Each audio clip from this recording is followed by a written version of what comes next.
ഈശോയിൽ സ്നേഹമുള്ള പ്രിയ സഹോദരി സഹോദരന്മാരെ, നമ്മുടെ റോമൻ ആരാധനാ വർഷത്തിലെ ഈശോയുടെ ജനന തിരുനാളിന് ശേഷമുള്ള തിരുപ്പിറവിക്കാലം അല്ലെങ്കിൽ ടെമ്പുസ് നതാലിസ് സമാപിക്കുകയും ആണ്ടുവട്ടം ടെമ്പുസ് ഓർഡിനാറിയൂസ് ദി ഓർഡിനറി ടൈം ആരംഭിക്കുകയും ചെയ്യുന്ന ഒരു ദിവസമാണ് നമ്മൾ ഈശോയുടെ ജ്ഞാനസ്നാന തിരുനാൾ ആഘോഷിക്കുന്നത്. അപ്പോൾ ഈശോയുടെ ജ്ഞാനസ്നാന തിരുനാളോടെ തിരുപ്പിറവിക്കാലം സമാപിക്കുകയും ആണ്ടുവട്ടം ആരംഭിക്കുകയും ചെയ്യും. അതിനുശേഷം വരുന്ന ഞായറാഴ്ച അറിയപ്പെടുക ആണ്ടുവട്ടത്തിലെ രണ്ടാം ഞായർ എന്നായിരിക്കും. കഴിഞ്ഞ വർഷം നമ്മൾ ഈശോയുടെ ജ്ഞാനസ്നാന തിരുനാളിൻ്റെ ദിവസം നൽകിയ എവങ്കേലിയം ക്രിസ്തി ഒരിക്കൽ കൂടെ കേൾക്കുന്നത് ആ തിരുനാളുമായി ബന്ധപ്പെട്ട വിശുദ്ധ ഗ്രന്ഥ അടിസ്ഥാനം മനസ്സിലാക്കുന്നതിന് നമ്മളെ സഹായിക്കും. ഈ വീഡിയോയുടെ ഡിസ്ക്രിപ്ഷനിൽ കഴിഞ്ഞ വർഷത്തെ തിരുനാളിൻ്റെ വീഡിയോയുടെ ആ ഒരു ലിങ്ക് ചേർക്കുന്നതായിരിക്കും. ഈ വർഷം അവിടുത്തെ ജ്ഞാനസ്നാനം ഈശോയുടെ പൗരോഹിത്യവുമായിട്ട് ബന്ധപ്പെടുത്തി മനസ്സിലാക്കുവാനാണ് നമ്മൾ ഈ വീഡിയോയിലൂടെ ശ്രമിക്കുന്നത്. പ്രിയപ്പെട്ടവരെ, എവങ്കേലിയം ക്രിസ്തിയിലേക്ക് സ്വാഗതം.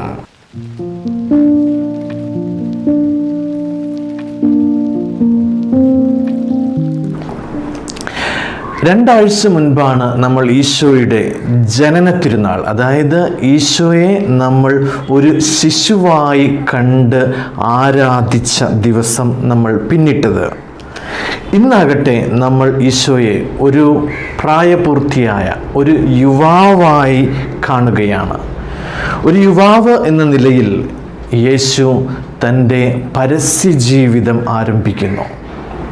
യുവാവ് എന്ന നിലയിൽ യേശു ആദ്യമായി പൊതുജനമധ്യത്തിൽ പ്രത്യക്ഷപ്പെടുന്നത് വിശുദ്ധ ഗ്രന്ഥം നമ്മോട് പറയുന്നത് അവിടുത്തെ ജ്ഞാനസ്നാനത്തിൽ ആണ് സംഭവിക്കുന്നത്. യോർദാൻ നദിയിൽ വെച്ച് സ്നാപക യോഹന്നാനിൽ നിന്ന് അവിടുന്ന് സ്നാനം സ്വീകരിക്കുന്ന ആ സംഭവത്തോടെയാണ് ഈശോ ഇതാ തൻ്റെ ദൗത്യത്തിന് പൂർണ്ണമായും ഒരുങ്ങിയിരിക്കുന്ന ഒരു യുവാവായി മാറിയിരിക്കുന്നു എന്ന് വിശുദ്ധ ഗ്രന്ഥം നമ്മോട് പറയുന്നത്. അപ്പോൾ യേശുവിനെ മനസ്സിലാക്കുവാൻ, ആരാണ് യേശു എന്ന് മനസ്സിലാക്കുവാൻ നമ്മെ സഹായിക്കുന്ന ഒരു വളരെ മഹത്തായ ഒരു സംഭവമാണിത്. 3 പ്രധാനപ്പെട്ട കാര്യങ്ങൾ നമുക്ക് ഈ സംഭവത്തിൽ നിന്ന് കാണുവാൻ സാധിക്കും. ഒന്ന്, ഏകദൈവമായ പരിശുദ്ധ ത്രിത്വത്തിലെ 3 വ്യക്തികളും, പിതാവ്, പുത്രൻ, പരിശുദ്ധാത്മാവ്, ഇവർ 3 പേരും ഒരുമിച്ച് തങ്ങളെ വെളിപ്പെടുത്തുന്ന വിശുദ്ധ ഗ്രന്ഥത്തിലെ ആദ്യത്തെ സംഭവമാണ് ഈശോയുടെ ജ്ഞാനസ്നാനം. പരിശുദ്ധ ത്രിത്വൈക ദൈവത്തെ, ഏകദൈവത്തെ 3 വ്യക്തികളിലൂടെ ഒരേ സമയം ആ 3 വ്യക്തികൾ ഒരേ സമയം സന്നിഹിതരായിരുന്നു കൊണ്ട് തങ്ങളെ വെളിപ്പെടുത്തുന്നു, തങ്ങൾ ഏകമാണ് എന്ന് വെളിപ്പെടുത്തുന്ന ഒരു സംഭവമാണ് ഈ ജ്ഞാനസ്നാനം എന്ന് പറയുന്ന ഈശോയുടെ ഈ സംഭവം. രണ്ടാമത്തേത്, യേശുവിനെ പുത്രനായ ദൈവം എന്ന് പിതാവായ ദൈവം ആദ്യമായി ലോകത്തിന് വെളിപ്പെടുത്തി കൊടുക്കുന്നത് ഈ ജ്ഞാനസ്നാനത്തിലൂടെയാണ്. അതുകൊണ്ട് തന്നെ സമാന്തര സുവിശേഷങ്ങൾ 3 ഈ സംഭവം വിവരിക്കുന്നു. യോഹന്നാൻ്റെ സുവിശേഷത്തിൽ സ്നാപകൻ്റെ വാക്കുകളിലൂടെ ഈ സംഭവം വിവരിക്കുകയും ചെയ്യുന്നുണ്ട്. മൂന്നാമത്തേത്, നമ്മൾ ആദ്യം പറഞ്ഞതുപോലെ തന്നെ തിരുപ്പിറവിക്കാലത്തിൻ്റെ അവസാനവും ആണ്ടുവട്ടത്തിൻ്റെ ആരംഭവും ഔദ്യോഗികമായി ആരംഭിക്കുകയും ചെയ്യുന്നു എന്നുള്ളതാണ് ഈ തിരുനാളിൻ്റെ മറ്റൊരു പ്രത്യേകത. നമ്മുടെ വിശ്വാസത്തിൻ്റെ അടിസ്ഥാനപരമായ ചില യാഥാർത്ഥ്യങ്ങളെ, സത്യങ്ങളെ മനസ്സിലാക്കുവാനായിട്ട് ഈശോയുടെ ഈ ജ്ഞാനസ്നാന തിരുനാൾ നമ്മെ സഹായിക്കും. ഒന്നാമത്തെ കാര്യം, യേശു ആരാണ്? ഈ ഭൂമിയിൽ എന്ത് നിവർത്തിയാക്കുവാനാണ് അവിടുന്ന് മനുഷ്യനായി അവതാരം ചെയ്തത്? ഇതൊരു പ്രധാനപ്പെട്ട ഒരു ചോദ്യമാണ്. നമ്മുടെ വിശ്വാസം നമുക്ക് മനസ്സിലാക്കുവാനായിട്ട് പ്രധാനപ്പെട്ട ഒരു ചോദ്യമാണിത്. പഴയ നിയമത്തിലെ പുരോഹിത അഭിഷേചനവുമായിട്ട് ബന്ധപ്പെട്ട് യഹൂദരുടെ ഇടയിൽ അല്ലെങ്കിൽ പഴയ നിയമത്തിൽ നമ്മൾക്ക് കാണാവുന്ന 3 പ്രധാനപ്പെട്ട കർമ്മങ്ങളുണ്ട്. ആ 3 പ്രധാനപ്പെട്ട കർമ്മങ്ങൾ ഈശോയുടെ ജ്ഞാനസ്നാനവുമായിട്ട് ബന്ധപ്പെടുത്തി നമ്മൾ മനസ്സിലാക്കുവാൻ ശ്രമിക്കുകയാണ് ഇവിടെ. അപ്പോൾ ഒന്നാമത്തേത്, പുരോഹിതനായി അഭിഷേകം ചെയ്യപ്പെടണമെങ്കിൽ ജലത്താലുള്ള ഒരു സ്നാനം ആവശ്യമായിരുന്നു. പുറപ്പാട് പുസ്തകം 40-ാം അധ്യായത്തിൽ നമ്മൾ കാണുന്നുണ്ട്, മോശ അഹറോനെയും അല്ലെങ്കിൽ പുരോഹിതന്മാരായി അഭിഷേകം ചെയ്യപ്പെടുവാനുള്ള അഹറോൻ്റെ മക്കളെയും സമാഗമ കൂടാരത്തിൻ്റെ വാതിൽക്കൽ കൊണ്ടുവന്നിട്ട് വെള്ളമൊഴിച്ച് അവരെ കഴുകി അവരെ സ്നാനപ്പെടുത്തുന്നുണ്ട്. അവരുടെ പൗരോഹിത്യത്തിലേക്കുള്ള അവരുടെ പ്രവേശനത്തിൻ്റെ ഭാഗമായിട്ടാണ്, അല്ലെങ്കിൽ ഒരു പ്രീസ്ലി ഓർഡിനേഷൻ്റെ പൗരോഹിത്യ അഭിഷേക പട്ടക്രമത്തിൻ്റെ ഒരു ഭാഗമായിട്ടാണ് ഈ ഒരു സ്നാനമുള്ളത്. രണ്ടാമത്തെ ഒരു കർമ്മം തൈലം കൊണ്ടുള്ള സ്നാനമാണ്. അത് നമ്മൾ ലേവ്യരുടെ പുസ്തകം 8-ാം അധ്യായം 12-ാമത്തെ വാക്യത്തിൽ നമ്മളത് കാണുന്നുണ്ട്. മോശ തൈലമെടുത്ത് അഹറോൻ്റെ ശിരസിലൂടെ ഒഴിക്കുന്നു, അങ്ങനെ അവനെ ശുദ്ധീകരിക്കുന്നു. എന്തിനു വേണ്ടി? പൗരോഹിത്യ കർമ്മം നിർവഹിക്കുവാൻ വേണ്ടി. മൂന്നാമത്തേത് രക്തം കൊണ്ടുള്ള ഒരു സ്നാനമാണ്. മോശ വിശുദ്ധീകരണത്തിനുള്ള അല്ലെങ്കിൽ വിശുദ്ധീകരിക്കപ്പെട്ടിരിക്കുന്ന ഒരു മുട്ടാടിൻ്റെ രക്തമെടുത്ത് അഹറോൻ്റെ വലത് ചെവിയിലും വലത് കൈയിലെ തള്ളവിരലിലും വലത് കാലിലെ തള്ളവിരലും പൂശുന്നുണ്ട്. അത് പൗരോഹിത്യ കർമ്മം. ഈ ഒരു 3 കർമ്മങ്ങൾ നിർവഹിച്ചതിന് ശേഷമാണ് പൗരോഹിത്യ കർമ്മം നിർവഹിക്കുവാനായിട്ട് ഇവർ പ്രാപ്തരായിരുന്നത്. അപ്പോൾ ഈ 3 കർമ്മങ്ങളിലൂടെ പഴയ നിയമത്തിൽ അഹറോനെയും അവൻ്റെ പുത്രന്മാരെയും പിന്നീട് അവൻ്റെ പിന്തുടർച്ചയായി വന്ന എല്ലാ പുരോഹിതന്മാരെയും അഭിഷേകം ചെയ്യുന്നത്, പൗരോഹിത്യത്തിലേക്ക് അഭിഷേകം ചെയ്യുന്നത് ഈ 3 കർമ്മങ്ങളിലൂടെയാണ്. പക്ഷേ ഇത് 3 വ്യത്യസ്ത സമയങ്ങളിലായിട്ടായിരിക്കും, വ്യത്യസ്ത സന്ദർഭങ്ങളിലായിട്ടായിരിക്കും. അപ്പോൾ ഈ 3 കർമ്മങ്ങളും ഒരു പുരോഹിതൻ എന്ന നിലയിൽ ഒരുവൻ സ്വീകരിക്കേണ്ട ഈ 3 കർമ്മങ്ങളും യേശുവിൽ പൂർത്തിയാകുന്നത് നമ്മൾ സുവിശേഷത്തിൽ കാണുന്നുണ്ട്. അപ്പോൾ അതിൽ ഒന്നാമത്തെ കർമ്മം, അതായത് ജലം കൊണ്ടുള്ള സ്നാനം, അത് ഈശോ ജോർദാനിൽ നിന്ന് സ്നാനം സ്വീകരിച്ചപ്പോൾ ഈശോയുടെ പൗരോഹിത്യത്തിലേക്ക് ഈശോ പ്രവേശിക്കുന്നതിൻ്റെ ഒരു സൂചകം കൂടെയായിരുന്നു ജലം കൊണ്ടുള്ള ഈ സ്നാനം. മറ്റു പല കാര്യങ്ങളുമുണ്ട്, നമ്മൾ അതിനെക്കുറിച്ചൊന്നും ചർച്ച ചെയ്യാതെ ഈ പൗരോഹിത്യം എന്ന് പറയുന്ന ഈ ഒരു ആസ്പെക്റ്റ് മാത്രമാണ് നമ്മൾ ഈ വീഡിയോയിൽ കാണുവാനായിട്ട് ശ്രമിക്കുന്നത്. അപ്പോൾ രണ്ടാമത്തെ മറ്റു 2 കർമ്മങ്ങൾ, തൈലം കൊണ്ടുള്ള സ്നാനവും രക്തം കൊണ്ടുള്ള സ്നാനവും ഈശോ പിന്നീട് സന്ദർഭങ്ങളിൽ സ്വീകരിക്കുന്നുണ്ട്. നമ്മൾ സുവിശേഷങ്ങളിൽ കാണുന്നുണ്ട് 3 പ്രാവശ്യം 3 വ്യത്യസ്ത സന്ദർഭങ്ങളിൽ ഒരു സ്ത്രീ വന്ന് ഈശോയെ തൈലം കൊണ്ട് അഭിഷേകം ചെയ്യുന്നുണ്ട്. മൂന്നാമത്തെ രക്തം കൊണ്ടുള്ള ഈശോയുടെ സ്നാനം, അവിടുന്ന് മുൾമുടിയേറ്റപ്പോൾ ആ രക്തം അവിടുത്തെ ചെവിയിലൂടെയും പീഡനങ്ങളേറ്റപ്പോൾ, ചമ്മട്ടിടിയേറ്റപ്പോൾ രക്തം മുഴുവൻ, ദേഹം മുഴുവനും രക്തം കൊണ്ട് അവിടുന്ന് അഭിഷേകം സ്വീകരിക്കുന്നുണ്ട്. അപ്പോൾ യഹൂദ സമൂഹത്തിൽ നമുക്ക് എന്താണ് ഈ മിശിഹായെക്കുറിച്ചുള്ളൊരു പ്രതീക്ഷ എന്തായിരുന്നു എന്നുകൂടെ മനസ്സിലാക്കുമ്പോഴാണ് നമ്മൾ ഇതിൻ്റെ ഒരു പ്രാധാന്യം മനസ്സിലാക്കുക. അപ്പോൾ യഹൂദ സമൂഹത്തിൽ മിശിഹായെക്കുറിച്ചുള്ള പ്രതീക്ഷകളും അവരുടെ സങ്കല്പങ്ങളും എങ്ങനെയായിരുന്നു? അപ്പോൾ ജ്ഞാനസ്നാനം യേശുവിൻ്റെ പൗരോഹിത്യത്തിൻ്റെ പ്രഖ്യാപനത്തിൻ്റെ അവസരമായിരുന്നു എന്ന് നമുക്കപ്പോൾ മനസ്സിലാക്കുവാൻ സാധിക്കും. നമ്മൾ കേട്ടിട്ടുണ്ട് ഡെഡ് സീ സ്ക്രോൾസ് എന്ന് പറഞ്ഞുകൊണ്ട്, ചാവുകടലിൻ്റെ തീരത്ത് നിന്ന് 19-ാം നൂറ്റാണ്ടിൽ 1947 കണ്ടെടുക്കപ്പെട്ട കുറേ രേഖകളുണ്ട്. കുമ്രാൻ എന്ന് പറയുന്ന ഒരു സമൂഹത്തിൻ്റെ, എസൻസ് എന്ന് പറയുന്ന ഒരു സമൂഹത്തിൻ്റെതാണ് എന്ന് കരുതപ്പെട്ടിരുന്ന രേഖകൾ. ആ രേഖകൾ ചില കാര്യങ്ങൾ നമ്മളോട് പറയുന്നുണ്ട്. ഈ സമൂഹം വിശ്വസിച്ചിരുന്നത് മിശിഹാമാർ 2 പേരായിരിക്കുമെന്നാണ്. 2 മിശിഹാമാർ വരും എന്നാണ് അവർ വിശ്വസിച്ചിരുന്നത്. ഒരാൾ ലേവിയുടെ ഗോത്രത്തിൽ നിന്നായിരിക്കും വരിക, അയാൾ ഒരു പുരോഹിതനായിരിക്കും. മറ്റേയാൾ യൂദായുടെ ഗോത്രത്തിൽ നിന്നായിരിക്കും വരിക, അയാൾ ഒരു രാജാവായ മിശിഹയായിരിക്കും. അപ്പോൾ ഈ എസൻസ് എന്ന് പറയുന്ന ഈ സമൂഹം വിശ്വസിച്ചിരുന്നത് മിശിഹ എന്ന് പറഞ്ഞാൽ അത് പുരോഹിതനും രാജാവുമായിരിക്കും എന്നാണ്. നമ്മൾ നോക്കുക, ഈശോ പുരോഹിതനാണ് എന്നാണ് നമ്മൾ ഈ ഈശോയുടെ ജ്ഞാനസ്നാനത്തിലൂടെ നമ്മൾ മനസ്സിലാക്കാൻ പോകുന്നത്. ഈശോ യൂദാ ഗോത്രത്തിൽ നിന്നാണ് എന്നുള്ളത് അദ്ദേഹത്തിൻ്റെ അവിടുത്തെ രാജത്വത്തിൻ്റെ ഒരു പ്രഘോഷണം കൂടെയാണ്, ഈശോ രാജാവാണ് എന്നുള്ളത്. അപ്പോൾ ആ കുമ്രാൻ ആ സമൂഹം വിശ്വസിച്ചിരുന്നത് 11Q എന്ന് പറയുന്ന ഒരു മാനസ്ക്രിപ്റ്റ് ഉണ്ട്, കയ്യെഴുത്ത് പ്രതിയുണ്ട്. അതിൽ കാണുന്നത് ആ മെൽക്കിസെദേക്കായിരിക്കും മിശിഹായായിട്ട് വരാൻ പോകുന്നതെന്നാണ്. മെൽക്കിസെദിനെ കുറിച്ച് പറയുന്നത് എന്താണ്? മെൽക്കിസെദേക്ക് സാലേമിലെ രാജാവും, അവൻ രാജാവായിരുന്നു, അതേസമയം അത്യുന്നതനായ ദൈവത്തിൻ്റെ പുരോഹിതനുമായിരുന്നു. അപ്പോൾ ഇനി വരാൻ പോകുന്നത് മെൽക്കിസെദേക്കായിരിക്കും. അതായത് മെൽക്കിസെദേക്ക് ഒരേ സമയം രാജാവും ഒരേ സമയം പുരോഹിതനുമായിരുന്നു. അങ്ങനെ മെൽക്കിസെദേക്ക് വന്നിട്ട് അദ്ദേഹം ഒരു ജൂബിലി വർഷം പ്രഖ്യാപിക്കും. ആ എല്ലാ മനുഷ്യരെയും അവരുടെ പാപകടങ്ങളിൽ നിന്ന്, മനുഷ്യകുലത്തെ മുഴുവൻ അവിടുന്ന് മോചിക്കും. മൂന്നാമത്തേത്, പിശാചിൻ്റെ അടിമത്തത്തിൽ നിന്ന് മനുഷ്യനെ മോചിക്കും.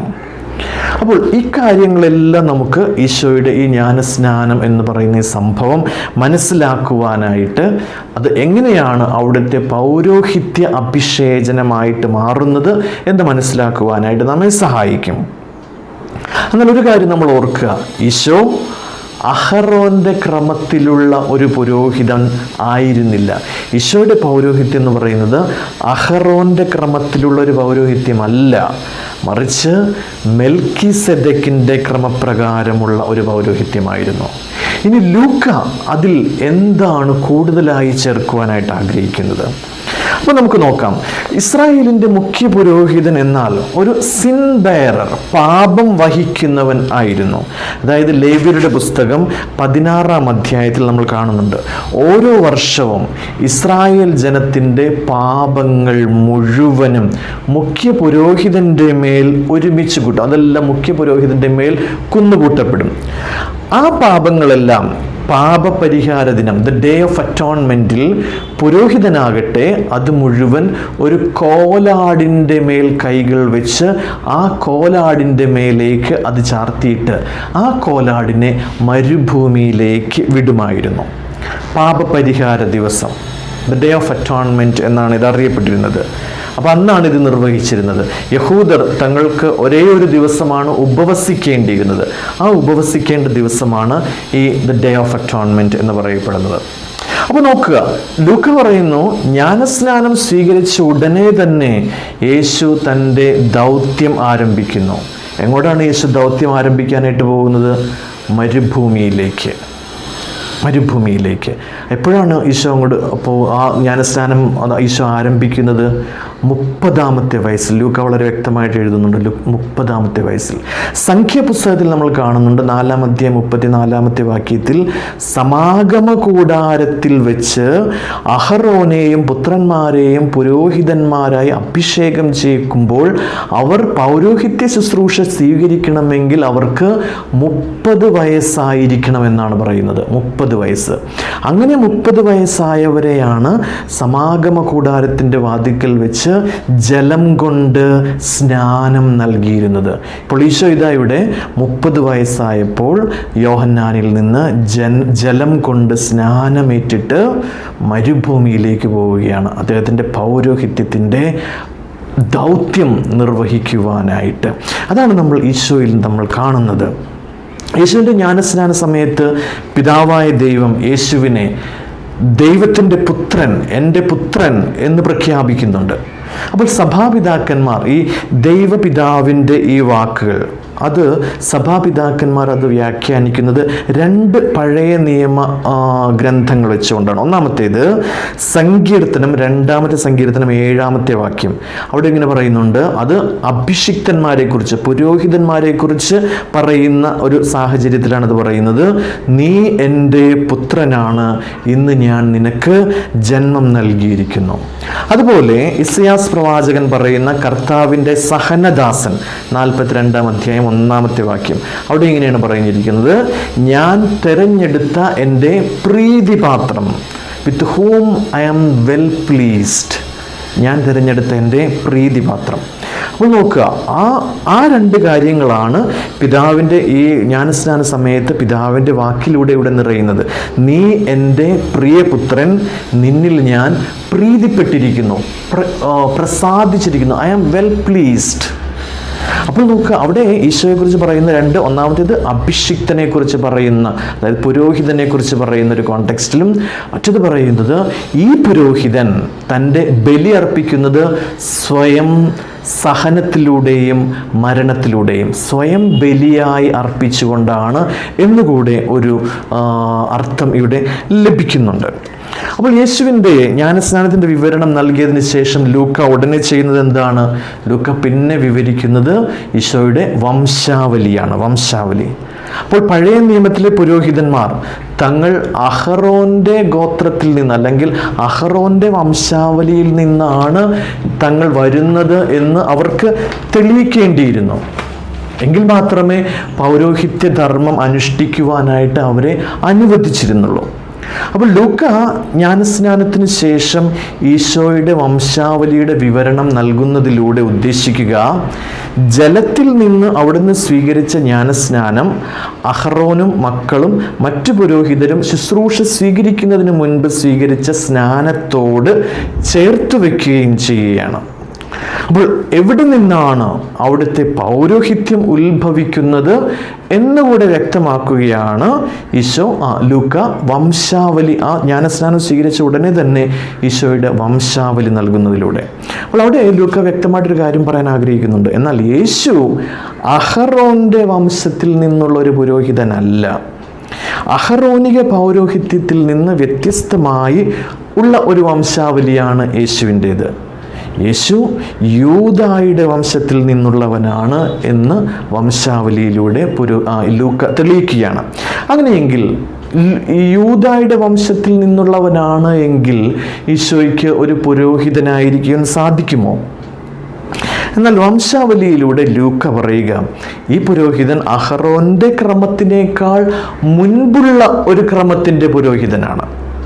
അപ്പോൾ ഇവിടെ നമ്മൾ ഓർക്കുക, ഹെബ്രായർക്ക് എഴുതിയ ലേഖനത്തിൽ പറയുന്നുണ്ട്, ഇവൻ മെൽക്കിസെദെക്കിൻ്റെ ക്രമപ്രകാരം മുഖ്യ പുരോഹിതനാണെന്ന്. അപ്പോൾ അഹറോൻ്റെ ക്രമത്തിനേക്കാൾ മുൻപുള്ളതാണ് മെൽക്കിസെദെക്കിൻ്റെ ക്രമം, പൗരോഹിത്യക്രമം. അവിടെ നിന്നുള്ളവനാണ് ഈശോ എന്നാണ് ഹെബ്രായർക്ക് എഴുതിയ ലേഖനം പറയുന്നത്. പക്ഷെ ലൂക്ക അതിനേക്കാൾ അപ്പുറത്തേക്ക് പോവുകയാണ്. ലൂക്ക പറയുകയാണ്, ഇവൻ മെൽക്കിസെദെക്കിൻ്റെ ക്രമത്തിനേക്കാൾ മുൻപുള്ള ഒരു ക്രമമുണ്ട്, അത് ആദാമിൻ്റെ ക്രമത്തിൽ നിന്നുള്ളവനാണ്. അപ്പോൾ ലൂക്കായുടെ വംശാവലി ഈശോ മത്തായിയുടേത് അബ്രാഹത്തിൽ അവസാനിക്കുമ്പോൾ ലൂക്ക അത് പിന്നെയും പിറകിലേക്ക് പോയിട്ട് ആദമിൽ ചെന്നാണ് അവസാനിക്കുന്നത്. അപ്പോൾ ലൂക്ക പറയുക, ഈ പുരോഹിതൻ ആദമിൻ്റെ ക്രമത്തിൽ നിന്നുള്ളൊരു പുരോഹിതനായിരുന്നു. അപ്പോൾ ആദാം ഒരു പുരോഹിതനായിരുന്നു. ആദാമിനെ ദൈവം ഏൽപ്പിച്ച പൗരോഹിത്യ ധർമ്മം എന്തായിരുന്നു? പറുദീസായുടെ ക്രമം, പറുദീസായുടെ സന്തുലിതാവസ്ഥ സംരക്ഷിക്കുക. ആ തോട്ടത്തിൻ്റെ, അതാണ് പറുദീസ, ആ തോട്ടത്തിൻ്റെ സന്തുലിതാവസ്ഥ സംരക്ഷിക്കുക എന്നുള്ള ധർമ്മമായിരുന്നു ആദ്യത്തെ പുരോഹിതൻ, ആദത്തിൻ്റെ ധർമ്മം. എന്നാൽ ആ ആദമാകട്ടെ എന്തുപറ്റി? പിശാചിനാൽ പരീക്ഷിക്കപ്പെട്ടു. ഇതാ ഇവിടെയും ജ്ഞാനസ്നാനം സ്വീകരിച്ചിട്ട് ഇതാ രണ്ടാമത്തെ പുരോഹിതൻ, രണ്ടാമത്തെ ആദമായ പുരോഹിതൻ ഉടനെ തന്നെ എന്താ ചെയ്യുന്നത്? പിശാചിനാൽ പരീക്ഷിക്കപ്പെടുകയാനായിട്ട് മരുഭൂമിയിലേക്ക് പോവുകയാണ്. അപ്പോൾ ജ്ഞാനസ്നാനം സ്വീകരിച്ച ഉടനെ തന്നെ, അതായത് പൗരോഹിത്യം സ്വീകരിച്ച ഉടനെ തന്നെ ഈശോ പിശാചിനാൽ പരീക്ഷിക്കപ്പെടുകയാണ്. ആദ്യത്തെ പുരോഹിതനെ പോലെ, ആദമാകുന്ന പുരോഹിതനെ പോലെ തന്നെ രണ്ടാമത്തെ ആദം. എന്നാൽ ആദ്യത്തെ ആദം പിശാചിൻ്റെ പരീക്ഷണത്തിൽ വീണുപോയി എങ്കിൽ, അതോടെ പറുദീസയുടെ സന്തുലിതാവസ്ഥ നഷ്ടപ്പെട്ടുവെങ്കിൽ, രണ്ടാമത്തെ ആദമായ ഈശോ താൻ ജ്ഞാനസ്നാനം സ്വീകരിച്ചതിലൂടെ, പൗരോഹിത്യം സ്വീകരിച്ചതിലൂടെ പിശാചിനാൽ പരീക്ഷിക്കപ്പെടുവാനായിട്ട് മരുഭൂമിയിലേക്ക് പോയിട്ട് അവിടെ പിശാചിൻ്റെ പരീക്ഷയെ അതിജീവിക്കുക, അതായത് പിശാചിനെ പരാജയപ്പെടുത്തുകയും ചെയ്തുകൊണ്ട് തൻ്റെ പൗരോഹിത്യ ധർമ്മം അവിടുന്ന് നിർവഹിക്കുകയാണ്. അതുകൊണ്ടാണ് ഹെബ്രായർക്ക് എഴുതിയ ലേഖനത്തിൽ ഇപ്രകാരം പറയുന്നുണ്ട്, നമ്മുടെ ബലഹീനതകളിൽ നമ്മോടൊത്ത് സഹതപിക്കുവാൻ കഴിയാത്ത ഒരു പ്രധാന പുരോഹിതനല്ല നമുക്കുള്ളത്, പിന്നെയോ ഒരിക്കലും പാപം ചെയ്തിട്ടില്ലെങ്കിലും എല്ലാ കാര്യങ്ങളിലും നമ്മളെപ്പോലെ തന്നെ പരീക്ഷിക്കപ്പെട്ടവനാണ് അവൻ. അതാണ് നമ്മുടെ പ്രധാന പുരോഹിതൻ. പ്രിയപ്പെട്ടവരെ, അപ്പോൾ ഈശോയുടെ ജ്ഞാനസ്നാനം അവിടുത്തെ പൗരോഹിത്യ ധർമ്മത്തിൻ്റെ കൂടെ ഒരു സ്വീകരണത്തിൻ്റെ അടയാളമായിരുന്നു എന്നാണ് ലൂക്ക ഈ സുവിശേഷ ഭാഗത്തിലൂടെ തെളിയിക്കുവാനായിട്ട് ശ്രമിക്കുന്നത്. നമുക്കിത് കുറച്ച് മനസ്സിലാക്കുവാനായിട്ട് കുറച്ച് ബുദ്ധിമുട്ടായിട്ട് തോന്നുന്നുണ്ടെങ്കിൽ, ആർക്കെങ്കിലും അങ്ങനെ തോന്നുന്നുണ്ടെങ്കിൽ, ഒരു പ്രാവശ്യം കൂടെ 2 പ്രാവശ്യം നിങ്ങളൊന്ന് കേട്ട് നോക്കിയാൽ നിങ്ങൾക്കത് കൂടുതൽ നന്നായി മനസ്സിലാക്കും എന്നൊരു ചെറിയൊരു അഭിപ്രായം കൂടെ ഞാൻ പറയുകയാണ്. നിങ്ങൾക്കെല്ലാവർക്കും അനുഗ്രഹപ്രദമായ ഒരു നല്ല ഞായറാഴ്ച ജ്ഞാനസ്നാന തിരുനാൾ ആശംസിക്കുന്നു. ഒരു നിമിഷം നമുക്ക് കണ്ണുകളടച്ച് പ്രാർത്ഥിക്കാം. പിതാവായ ദൈവമേ, അങ്ങയുടെ പുത്രനായ ഈശോയെ ഞങ്ങൾക്ക് ഞങ്ങളുടെ മുഖ്യ പുരോഹിതനായി അങ്ങ് നൽകിയല്ലോ. അവിടുന്ന് തൻ്റെ സഹനത്തിലൂടെയും മരണത്തിലൂടെയും ഉത്ഥാനത്തിലൂടെയും തൻ്റെ പെസഹ രഹസ്യത്തിലൂടെ ആ പൗരോഹിത്യ ധർമ്മം പൂർത്തിയാക്കി ഞങ്ങളെയും പ്രപഞ്ചത്തെയും അതിൻ്റെ പൂർവ്വസന്തുലിതാവസ്ഥയിലേക്ക് പ്രവേശിപ്പിക്കുവാൻ തിരുമനസ്സായല്ലോ. ആ പുത്രനെ ഞങ്ങൾക്ക് നൽകിയ അങ്ങേക്ക് എന്നും സ്തുതിയും പുകഴ്ചയും. ആമേൻ. ഏവർക്കും അനുഗ്രഹപ്രദമായൊരു നല്ല ഞായറാഴ്ച ആശംസിക്കുന്നു. നന്ദി.